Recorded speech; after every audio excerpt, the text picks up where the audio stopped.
14 сентября в Центре общественных организаций состоялась 25-я конференция Гуманитарной ассоциации Туркмен мира, в которой приняли участие представители туркменских диаспор из зарубежных государств, а также делегаты со всех регионов отчизны.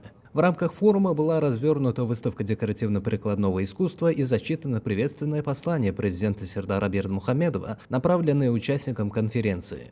В ходе заседания делегаты были подробно проинформированы о реализуемых страной масштабных социально-экономических программах, а также крупных международных проектах. Как отмечалось, в настоящее время в 14 странах действует 27 отделений Гуманитарной ассоциации Туркмен мира.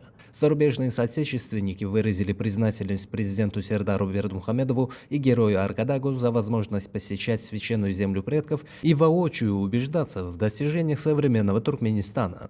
Также членов ассоциации наградили почетными грамотами, а в завершении конференции было принято благодарственное обращение к президенту Туркменистана, после чего состоялись песенно-музыкальные выступления мастеров культуры.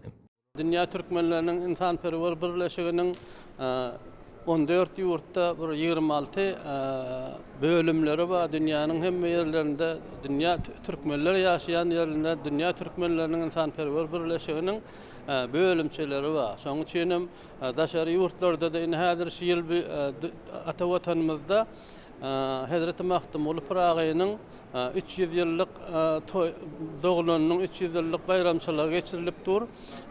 Pehem Payhas ummany Mahmud Piragy diýip hem ýylyň dowamynda geçirilýär. Ýaly daşary ýurtlarda ýaşaýan türkmenler hem şol öz ýurtlarynda Hazreti Mahmud Piragynyň 300 ýyllyk toýuny geçirýärler, ýadygarlyklar, heykeller, hatda köçeler ýoluň adyna Mahmud Şaýol diýip täze ýol açyldy. Owastanda bolan waka türkmenler ýaşaýan ýerlerinde Hazreti Mahmud Piragynyň şol 300 ýyllyk bayramçylygy toýu ýatlanyp dur, häzir hem ýatlanyp dur. Biz dünýä türkmenleriniň insanperwer birleşiginiň agzalaryna şeýle mümkinçilikleri döredeni üçin, ýani biz hem atawatanymyzda geçirilýän toýlara, çärelere, bayramçylyklara gatnaşýas. Şol mümkinçilikleri bize döredeni üçin Gahrman Arkadagymyza, Arkadaly Gahrman Serdarymyza sag bolsun aýtýar.